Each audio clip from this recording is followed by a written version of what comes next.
Bueno, ¿qué tal? Muy buenas a todos. Lo primero, daros las gracias por la visualización de este vídeo, en el que os voy a intentar mostrar cuál es, a grosso modo, con unas líneas de trabajo muy sencillas, el procedimiento que sigo en aquellas personas que llegan tanto con patologías estructurales como con dolor de la zona lumbar a mis manos, ¿de acuerdo? Entonces, a ver, he titulado Corrección estructural y trabajo preventivo en columna lumbar. El título tiene que ver principalmente con la mejora que tenemos que intentar generar en personas que vienen con problemas en la zona de espalda, zona principalmente lumbar, ¿vale? Ante esto, ¿qué os podemos comentar? Bueno, ¿qué te puedo comentar? ¿Qué os puedo decir? Bueno, el dolor lumbar es la segunda causa más común de absentismo laboral en España, ¿de acuerdo? La aparición de esta forma, de este dolor, puede ser de manera intensa y sin previo aviso, ¿vale? O ir aumentando paulatinamente su intensidad a medida que pasan los días, ¿vale?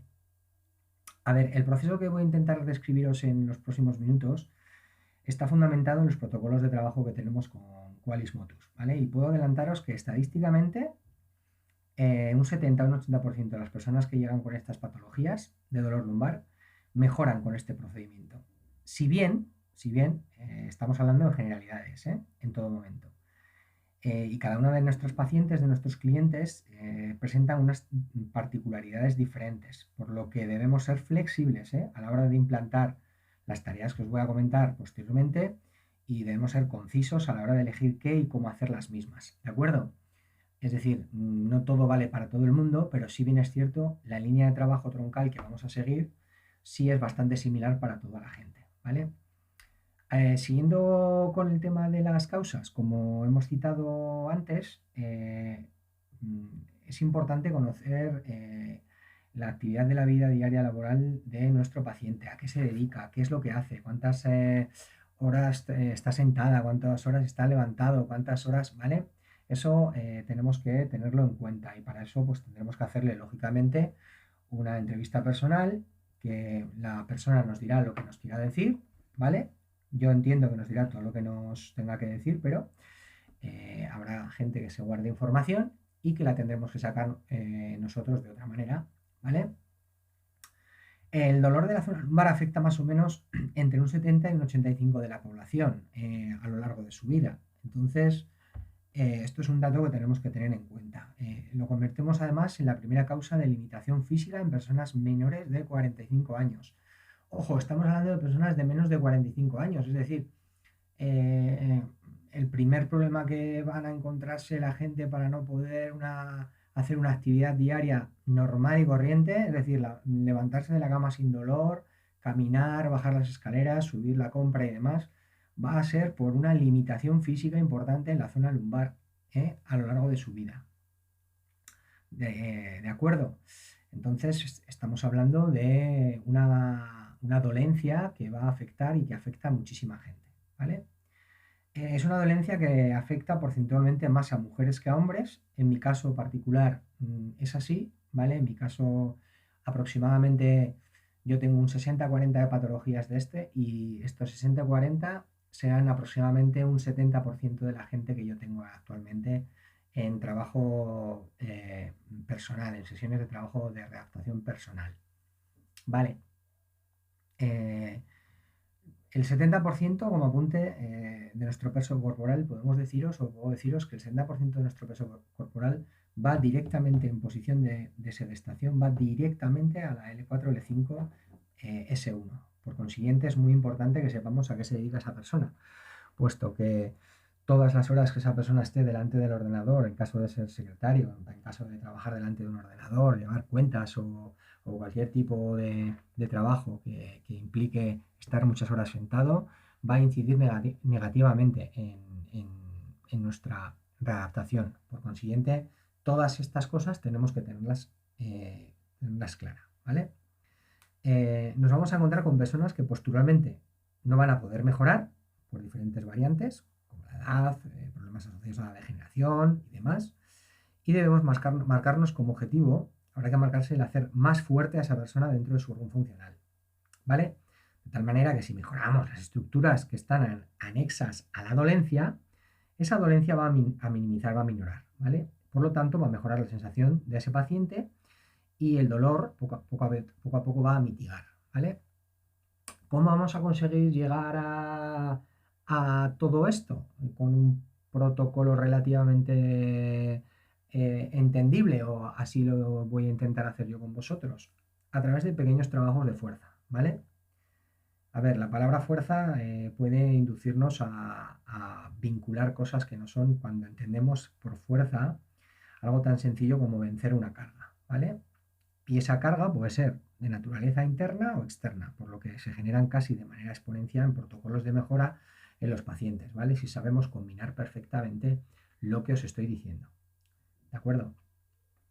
A ver, para que nos hagamos una idea, nuestros pacientes o nuestro paciente puede venir con un diagnóstico de dolor, con un diagnóstico ya marcado desde el hospital, su traumatólogo o su fisioterapeuta, o puede venirnos un cliente tipo B, que hemos marcado aquí, que es un cliente que no tiene dolor y que lógicamente tiene diagnóstico o no tiene diagnóstico, ¿vale? Por consiguiente, todas esas variables tenemos que tenerlas en cuenta.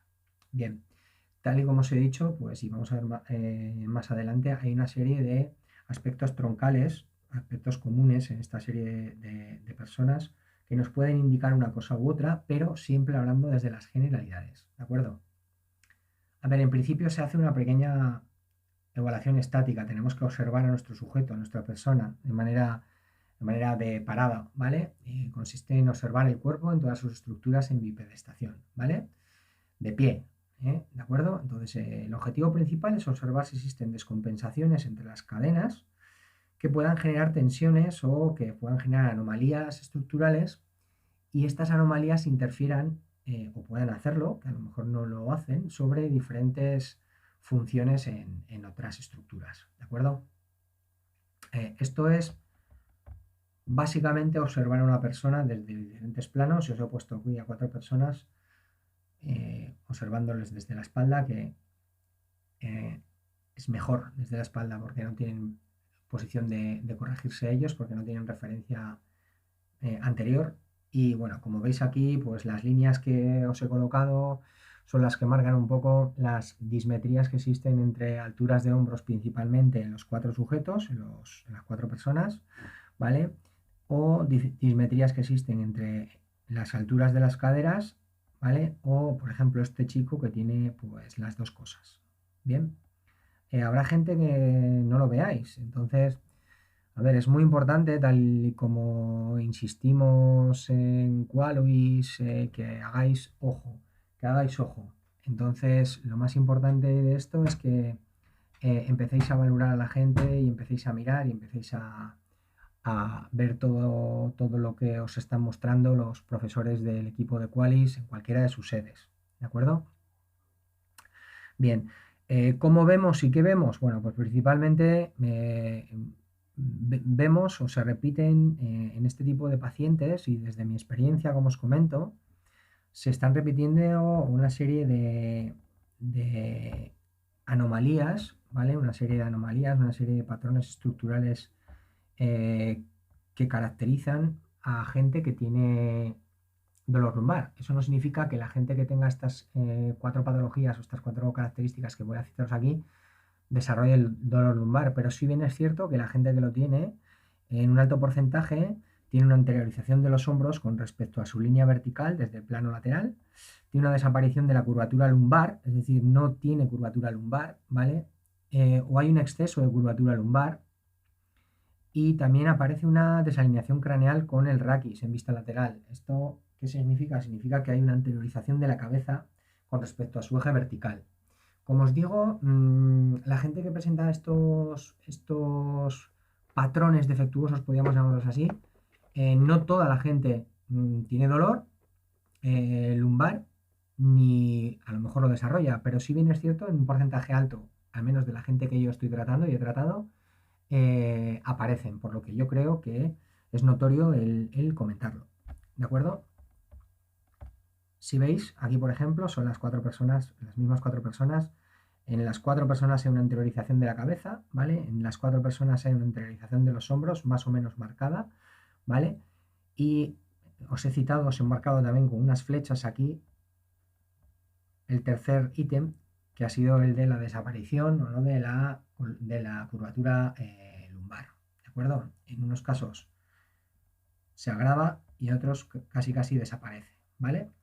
En estos 4 pacientes prácticamente en 3 de ellos se agrava más y en este pues prácticamente desaparece, ¿vale?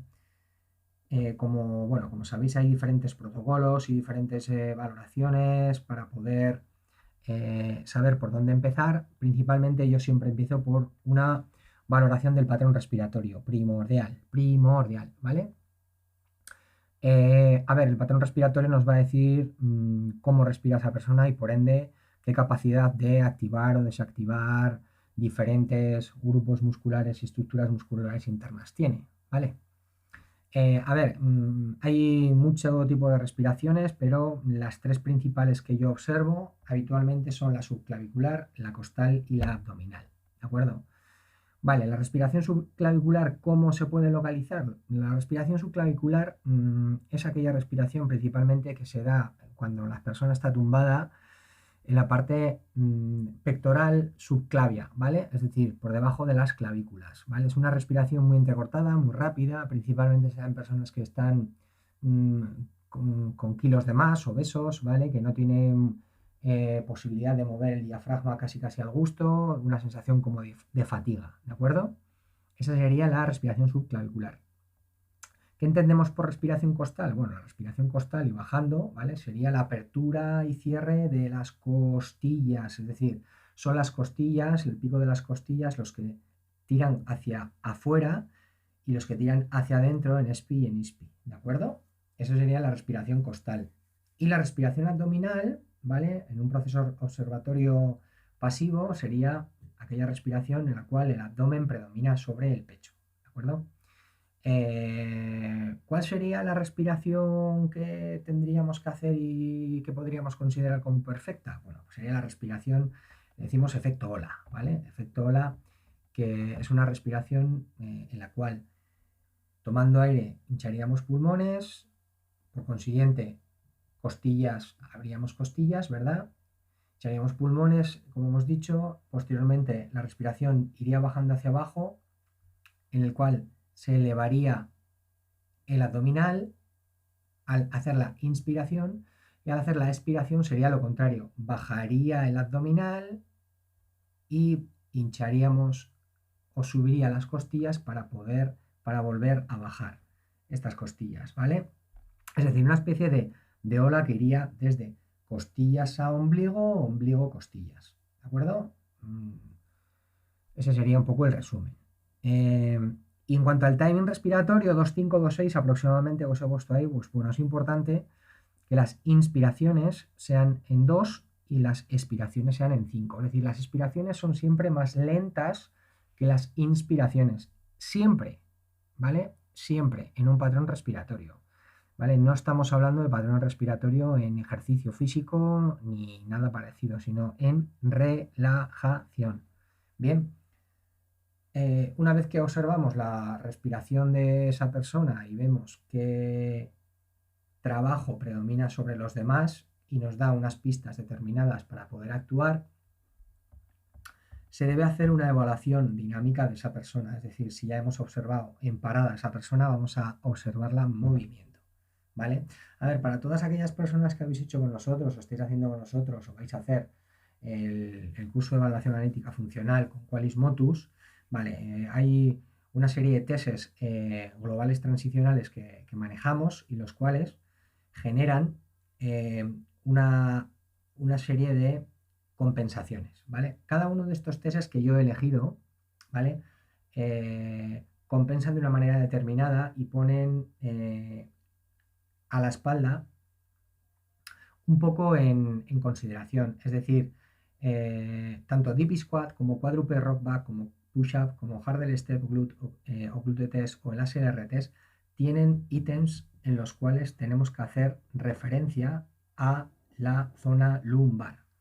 Por consiguiente, una vez que hacemos cruce de testes, esos datos en las tablas que nosotros manejamos nos van a decir hacia dónde debemos llevar a una persona que tenga este tipo de dolencia, ¿de acuerdo? Claro, es importante que os comente que este tipo de valoraciones habría que hacerlas sin dolor, porque es un factor limitante que lógicamente va a hacer que el test no sea un test válido, ¿de acuerdo? Entonces, es otra cosa de las que tenemos que tener en cuenta, ¿eh? Que tenéis que hacer las valoraciones y los testes globales transicionales con movimiento, pero dentro del movimiento que no se genere dolor, ¿vale? Si se genera dolor, como os comento, no nos valdría, ¿vale? Bien, eh, ¿qué es lo que tenemos a partir de ya la valoración que hemos hecho del patrón respiratorio de una persona?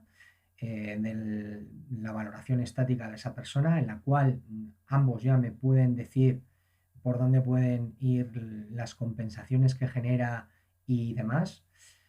Principalmente tenemos tres trabajos respiratorios importantes para hacer que esa zona lumbar, que ese dolor lumbar o que esa espalda mejore tanto funcionalmente como estructuralmente. Bien, la primera maniobra que tenemos es un drawing, ¿de acuerdo? A ver, lo primero que me gustaría deciros es que los ejercicios que se proponen se dirigen a pacientes con patología lumbar, ¿de acuerdo? Es decir, podemos comenzar el programa realizando bloques de 8 o 10 repeticiones de cada ejercicio, si bien la cuantificación numérica, a mi juicio, no es un valor que nos valga para mucho, ya que este tipo de trabajo es tendente a causar fatiga en el paciente, sobre todo al principio, en los estadios de inicio de readaptación, y por lo tanto se pierde el foco de trabajo. Por lo que en las primeras fases de este tipo de respiración es necesario que se supervise presencialmente por nuestra parte. ¿De acuerdo? Es decir, al principio tenemos que estar con nuestro paciente enseñándole a hacer el drawing, ¿vale? A ver, el drawing es un trabajo respiratorio en el cual se activa principalmente el transverso y hay una relajación importante de las fibras externas del abdomen. La activación del transverso no es fácil por parte de la gente que no ha hecho nunca activación del transverso, por lo tanto debemos ser conscientes de que nos puede costar enseñarle a nuestro paciente, a nuestro cliente, cómo respirar y cómo activar ese transverso, ¿de acuerdo? Con esta maniobra que vamos a enseñarle a nuestro paciente a diferenciar la respiración diafragmática de la respiración transversal, ¿de acuerdo? Y esto es muy difícil porque, claro, toda la gente prácticamente, a no ser que hayan hecho algún tipo de trabajo típico, hipopresivo y demás, que te puede ayudar en un momento determinado a ser una herramienta facilitadora de esto, pero la gente por lo general no va a saber activar de manera inmediata el transverso, ¿de acuerdo? Así que en un primer momento le diremos, y tal y como veis aquí, esta persona, le diremos que coja aire por la nariz y que hinche la tripa, es decir, que lleve el ombligo hacia el techo, ¿de acuerdo? Y posteriormente le diremos que suelte el aire llevando el ombligo hacia el suelo. Eso se lo diremos a nuestro paciente, a nuestra cliente, pero previamente le habremos dicho que ponga una mano en el ombligo y una mano en el pecho. De tal forma que el paciente va a saber si va a hacer bien o mal el trabajo. Tenemos que tener en cuenta que este trabajo se lo vamos a mandar como tarea para casa. Son trabajos en los cuales nosotros no tenemos o no debemos estar presencialmente solamente con un cliente o una clienta demasiado tiempo, por lo que si queremos ganarle tiempo al tiempo, debemos enseñarle el trabajo rápido y una de las mejores maneras es que lo aprenda en una sesión, en un par de sesiones contigo y que posteriormente se lo lleve a casa, para que ella misma se valore, para que esa persona se valore en casa y sepa si lo está haciendo consciente, competente. La mano que pone encima del ombligo es la que se tiene que mover y la mano que pone encima del pecho no se tiene que mover absolutamente nada. ¿De acuerdo? Esa sería una primera fase de trabajo, nuestro drawing, ¿vale? Eh, a ver, posteriormente al drawing se, se hace o se hay una subfase, una fase 2, podríamos decir, del drawing, una vez que esta maniobra de coger aire y soltar aire con el ombligo se controla por parte de nuestra cliente, de nuestra clienta, en el cual se trabaja de la misma manera, pero haciendo una respiración en apnea. Bien, a ver, os lo intento explicar con la siguiente diapositiva.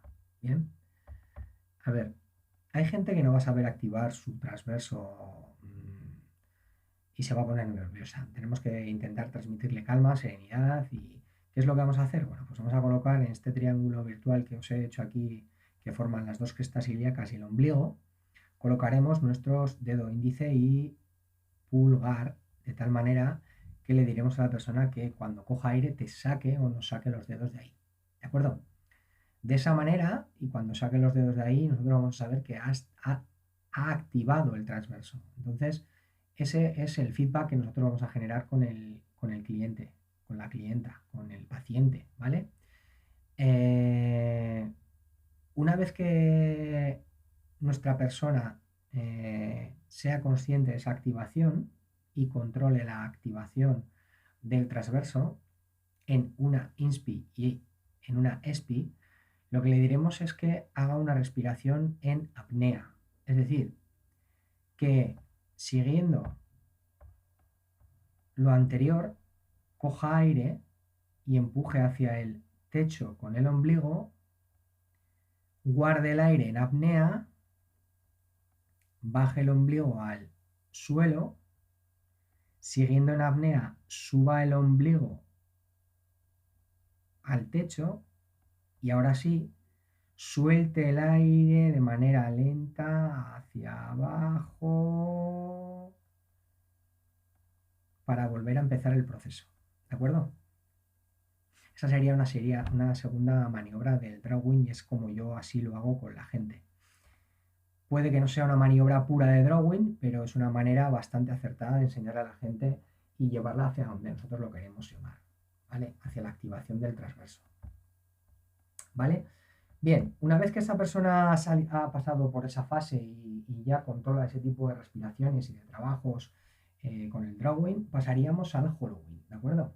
El hollowing es un segundo movimiento correctivo, en el cual se activa también el transverso, pero entra también una activación importante el oblicuo interno y el oblicuo externo, ¿de acuerdo? La diferencia principal de esta respiración con la anterior es que cuando soltemos el aire, y exactamente es el mismo protocolo, cojo aire con el ombligo, busca el techo, suelta el aire con el ombligo. Cuando nos vamos a quedar sin aire prácticamente al final de esa expiración, tenemos que hacer un pequeño empuje como si fuésemos a apagar las velas, ¿vale? Es decir, con el aire que nos quede dentro tendremos que hacer una pequeña respiración de tal manera que ahí se nos van a activar los oblicuos, el oblicuo interno y el oblicuo externo. Bien, a ver, son respiraciones fatigosas. Al principio al cliente le va a costar mucho, pero realmente son muy efectivas para minorar dolor. Son muy efectivas para minorar dolor.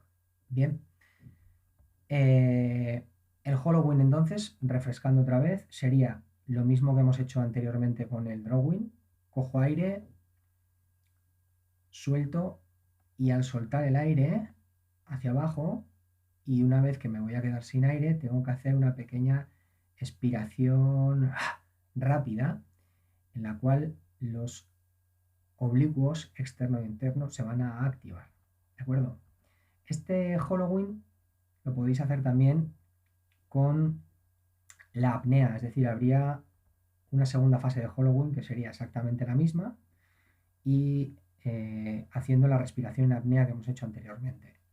La única diferencia sustancial es la forma de finalizar la expiración, ¿de acuerdo? Que sería rápida, como si os he comentado anteriormente, fueseis como apagar unas velas, ¿de acuerdo? El tercer nivel de trabajo correctivo, que dependiendo de la naturaleza y de cómo esa persona está absorbiendo esas maniobras, puede durar o no durar en el tiempo, sería un bracing. El bracing ya es una coactivación de la musculatura global del abdominal, mayor estabilidad del raquis, hay una baja o moderada carga compresiva y es necesario para mover cargas altas o indispensable para deportes de contacto. Es decir, todo el bloque estructural de la zona de transverso, oblicuo y demás, es decir, gran parte de nuestro core, entra a coactivarse con el bracing. ¿De acuerdo? Y el bracing sería pues prácticamente una combinación de los anteriores, un escalón más en nuestra puesta a punto, ¿no? ¿En qué consistiría el bracing? Bueno, el bracing sería lo mismo que hemos hecho antes, sería el saca el ombligo al techo, misma posición, ¿vale? Pero tendríamos que hacer que el cliente coactivase toda la musculatura. Es decir, cuando la persona está tumbada, le colocaremos nuestro dedo pulgar donde está el cursor y nuestro dedo pulgar de la otra mano donde está el cursor y nuestros dedos índices agarrando la cintura de esa persona en la parte posterior. De tal manera que al indicarle a esa persona que coja aire y que hinche el ombligo o lleve el ombligo al techo, notemos que los 4 puntos de contacto con esa persona están fuertes, están activos. Es decir, tenemos que decir en muchas ocasiones a la persona que busque y que empuje hacia afuera hasta que notemos que esos 4 puntos de contacto están fuertes. Es decir, que los oblicuos están activos y que toda la caja está potente. ¿Vale? Y manteniendo esa tensión, le diremos a nuestra persona, le diremos a nuestro paciente que suelte el aire, pero manteniendo la tensión en los 4 puntos, ¿de acuerdo? Eh, como os he comentado anteriormente, son respiraciones que necesitan de mucho control por parte del cliente y que lógicamente les va a costar. Existen maniobras facilitadoras de este tipo de trabajo, ¿de acuerdo? Claro, como es normal, nosotros no podemos ir con el cliente cuando nos mandemos los deberes a casa con las 2 manicas puestas en la cintura para que el cliente pueda hacer la respiración y tú le digas que lo está haciendo bien o tal, ¿de acuerdo? Entonces, ¿cómo se puede hacer todo este tipo de trabajo? Si vuelvo ahora aquí, con este pequeño protocolo que os he puesto yo, ¿vale? Ahora os lo explicaré. Si tenéis alguna duda estaría encantado de resolverlas. Ya sabéis que soy Mario y que estoy accesible a lo que necesitéis, ¿vale? Bueno, estamos entonces en el bracing a modo recordatorio, ¿vale? Cojo aire con el ombligo, techo, activo oblicuos y activo transverso y sin dejar de estar activos tanto oblicuo interno como oblicuo externo como transverso. La musculatura glútea abdominal prácticamente está ahí trabajando a full. Tengo que soltar el aire siendo capaz de mantener esas tensiones que os he comentado anteriormente con este dibujo, ¿de acuerdo? Mantenemos la tensión en la parte lateral, ¿sí?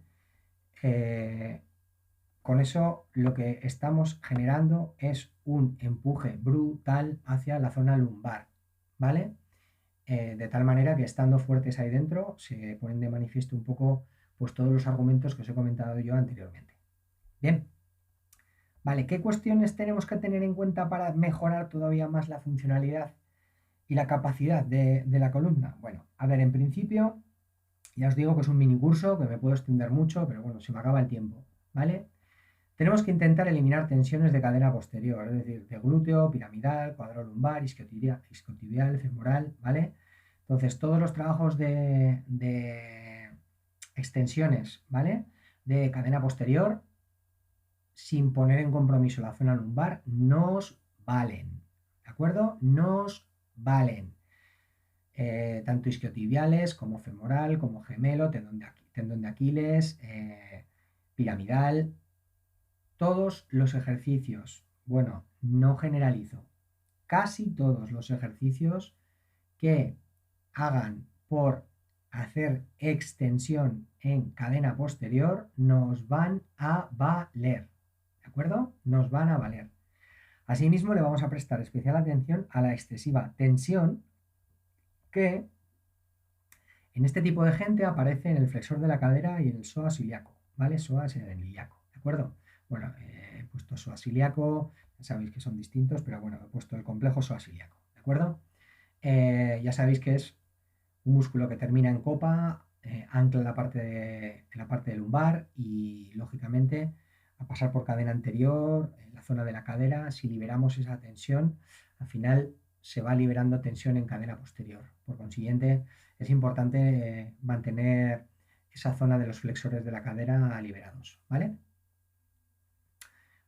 A título personal os comento que en la gran mayoría de mis pacientes prácticamente el psoas ilíaco y los flexores de la cadera, eh, propio por ejemplo del cuádriceps, los tienen bastante fritos, es decir, muy tensionados, ¿vale? Entonces hay un trabajo previo de masaje en la zona por parte de ellos, de automasaje y demás, ¿vale? Y también las primeras fases de trabajo, si os habéis dado cuenta, he insistido mucho que estas primeras fases de patrones respiratorios en las cuales ya se va a percibir una mejora importante por parte del cliente en esos dolores.